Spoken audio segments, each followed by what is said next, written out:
Hello students, welcome to civil engineering पाठशाला। आज हम लोग ऐसे स्टूडेंट्स के बारे में डिस्कस करने वाले हैं जो सिविल इंजीनियरिंग करने की सोच रहे हैं, या फिर जो सिविल इंजीनियरिंग कर रहा है, या फिर जो सिविल इंजीनियरिंग कंप्लीट कर चुका है।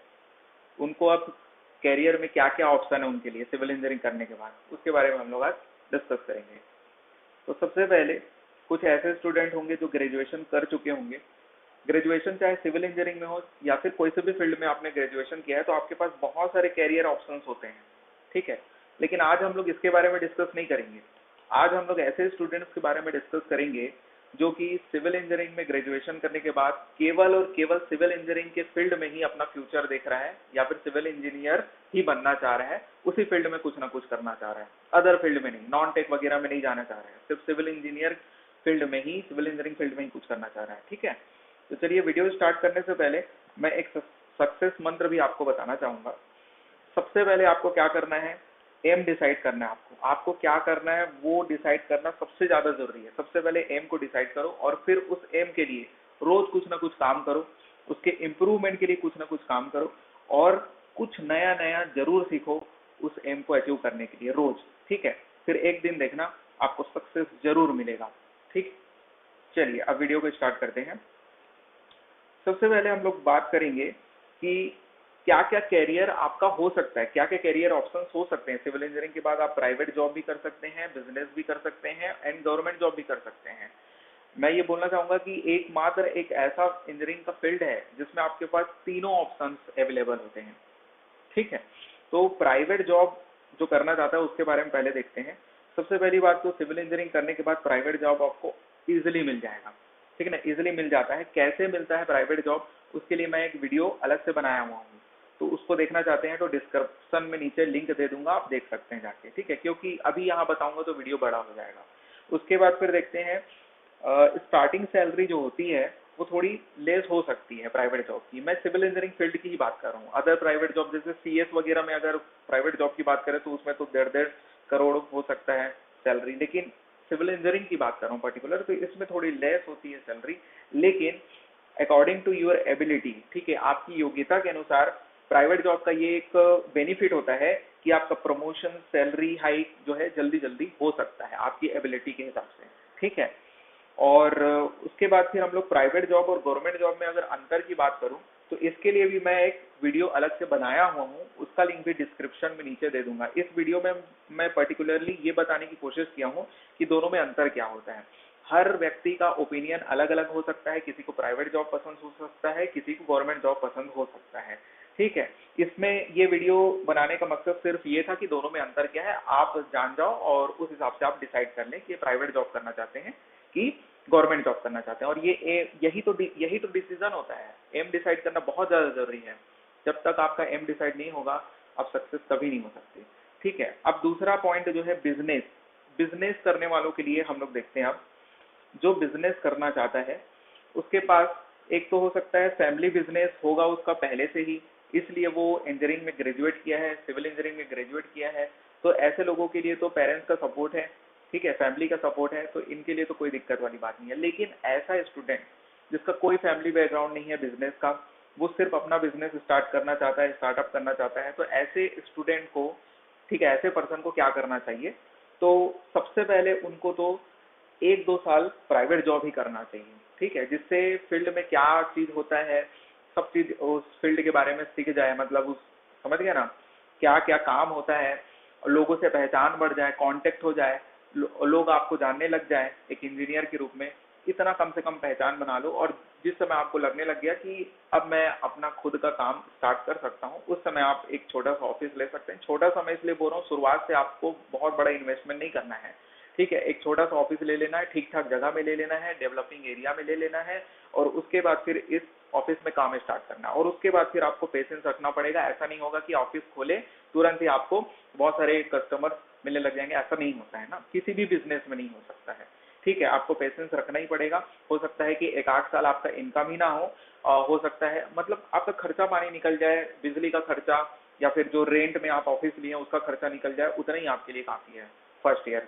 उसके बाद फिर धीरे धीरे आपका पहचान बढ़ेगा, ऑफिस को लोग जानने लग जाएंगे, एडवर्टाइजमेंट थोड़ा आप करेंगे, तो उसके बाद फिर क्या होगा, थोड़ा बहुत इनकम आना चालू होगा। लगभग आपका 3 से 5 साल तो लगता ही है किसी भी बिजनेस को स्टेब्लिश होने में, ठीक है। उसके बाद फिर अगर आप कंसिस्टेंट बने रहेंगे, मेहनत करते रहेंगे, अपने में इम्प्रूवमेंट करते रहेंगे, तो जाहिर सी बात है आपको एक न एक दिन सक्सेस मिल ही जाएगा।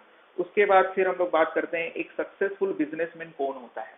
सक्सेसफुल बिजनेसमैन आप क्या समझते हैं? जो बहुत कमाई कर रहे हैं उसको आप सक्सेसफुल बिजनेसमैन समझ सकते हैं? नहीं।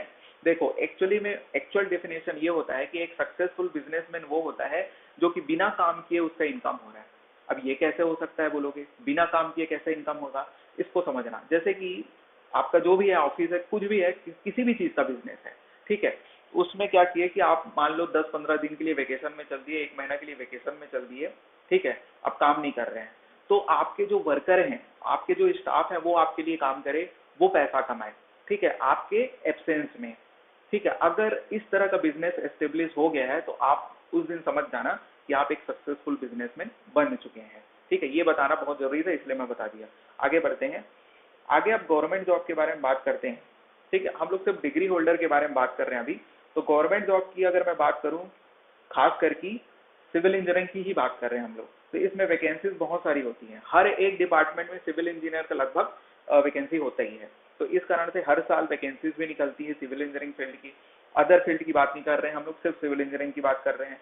अब उसके बाद फिर अगर मैं बात करूँ तो central government, state government, PSU, बहुत सारे क्या होते हैं, वैकेंसीज हो सकते हैं। जैसे कि आपका एसएससी में जेई का एग्जाम होता है, आईएएस का एग्जाम होता है, यूपीएससी में गेट में आप पीएसयूज के थ्रू सेलेक्ट हो सकते हैं। उसके अलावा कुछ पीएसयूज एंड गवर्नमेंट ऑर्गेनाइजेशंस होते हैं जो कि इंडिविजुअल वैकेंसीज निकालते हैं, खुद अपने डिपार्टमेंट की वैकेंसीज निकालते हैं। जैसे कि स्टेट में बात करूं तो कुछ पॉलिटेक्निकल कॉलेज जैसे हो गया, मतलब पॉलिटेक्निकल कॉलेज में असिस्टेंट प्रोफेसर की जो जॉब निकलती है, मतलब engineering college, polytechnical technical college, ये सब में निकलती है, ठीक है। उसके अलावा जो स्टेट इलेक्ट्रिकल बोर्ड हो गया, ये भी निकलता है। और उसके अलावा बोल सकते हैं हम लोग जो रेलवे का जो जेई या फिर सीनियर सेक्शन इंजीनियर का जॉब है, ये सब अपने खुद से निकाल रहे हैं, ठीक है। तो ऐसे बहुत सारे ऑर्गेनाइजेशन है गवर्नमेंट जो कि खुद खुद की वैकेंसीज निकालते हैं। और उसके अलावा स्टेट पीएससी का एई का एग्जाम होता है हर एक स्टेट में, और उसके अलावा जेई का एग्जाम होता है।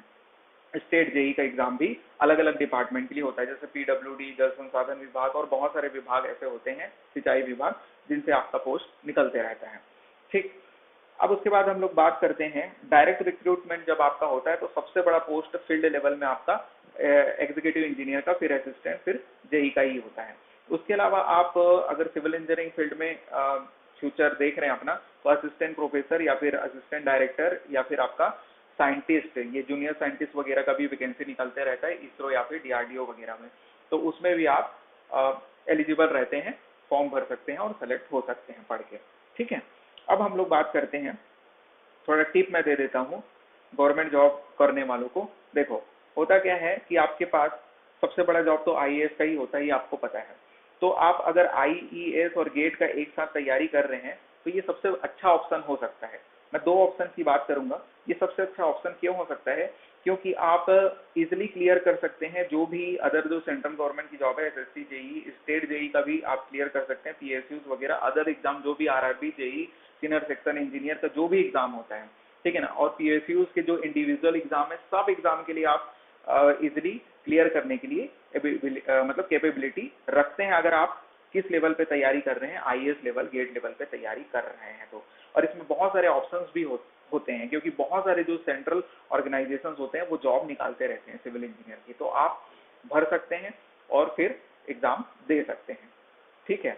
लेकिन इसमें दिक्कत एक ये होता है, ओनली दिक्कत ये होता है कि स्टेट एई वगैरह का एग्जाम हो गया, स्टेट के जो भी क्लास 2 के एग्जाम होते हैं, जैसे असिस्टेंट प्रोफेसर, असिस्टेंट डायरेक्टर, तो ये सब के लिए आप दिला तो सकते हैं, लेकिन थोड़ा सा आपको एक्स्ट्रा पढ़ना पड़ता है स्टेट के जीके के बारे में। जिस भी स्टेट का आप एई का एग्जाम दिला रहे हैं या फिर क्लास 2 का एग्जाम दिला रहे हैं, जिस भी स्टेट का, तो उसमें स्टेट के जीके के बारे में पूछता है, तो उसको आपको एडिशनल पढ़ाई करना पड़ेगा, ठीक है, तभी आप इस एग्जाम को निकाल सकेंगे, ठीक है। उसके अलावा दूसरा ऑप्शन ये हो सकता है कि स्टेट एई का ही आप डायरेक्ट प्रिपरेशन करिए, ठीक है, स्टेट एई का प्रिपरेशन करिए, जिससे आप स्टेट जेई का एग्जाम वगैरह निकलता है तो उसको आप क्लियर कर सकते हैं, एसएससी जेई भी क्लियर कर सकते हैं, RRB JE, senior section engineer के लिए भी आप इजिली क्लियर करने की एबिलिटी रखते हैं, कैपेबिलिटी रखते हैं, ठीक है। उसके अलावा असिस्टेंट प्रोफेसर, असिस्टेंट डायरेक्टर, ये सब भी आप निकाल सकते हैं। लेकिन आप आईएएस और गेट लेवल की तैयारी नहीं कर रहे होते हैं जब स्टेट एई की तैयारी करते हैं, तो इसलिए आप ये बहुत टफ हो जाएगा निकालना जब आप स्टेट एई के लिए प्रॉपर प्रिपरेशन करते हैं, तो ठीक है। तो अब मैं ये दो ऑप्शन बताया, ये दो ऑप्शन किसके लिए ज़्यादा अच्छा हो सकता है, तो पहला ऑप्शन उनके लिए हो सकता है अच्छा जो कि अभी एज है 22 साल का, मतलब जो अभी ग्रेजुएशन जस्ट किए हैं या फिर जो थर्ड ईयर से प्रिपरेशन करना स्टार्ट कर दिया है, वो उनको मैं बोलूँगा आईएएस या फिर गेट के लिए अगर आप तैयारी करने के इच्छुक हैं या फिर करना चाहते हैं या फिर अपने में विश्वास है कि कर सकते हैं तो कर सकते हैं, क्योंकि आपके पास बहुत सारा ऑप्शन है। आईएएस अगर मान लो किसी कंडीशन में क्लियर भी नहीं होता तो बहुत सारे एग्जाम ऐसे होंगे जो आप आसानी से क्लियर कर लेंगे अगर उस लेवल की तैयारी कर रहे हैं तो। और सेकेंड वाला ऑप्शन मैं उनको बोलूँगा जिसकी एज 25 प्लस हो चुकी है, या फिर कुछ ऐसे लोग होते हैं, कुछ ऐसे स्टूडेंट मेरे को मिलते हैं कि सर मेरा एज 28 साल का हो गया, मैं अभी तक प्राइवेट जॉब करता था, अब मुझे गवर्नमेंट जॉब करना है, तो अब मैं नौकरी छोड़ चुका हूँ, अब मुझे तैयारी करना है, ऐसा करके भी स्टूडेंट आते हैं मेरे पास, ठीक है। तो उन लोगों के लिए स्टेट एई का प्रिपरेशन करना ज़्यादा सही रहेगा एज कम्पेयर टू आईएएस का एग्जाम, ठीक है। आगे समझ में। तो होप आप लोगों को आज का वीडियो यूजफुल लगा होगा। अगर यूजफुल लगा है तो आप सब्सक्राइब, शेयर एंड लाइक कर सकते हैं ताकि मेरे को मोटिवेशन मिल सके ऐसी यूजफुल वीडियो बनाने के लिए। Thank you.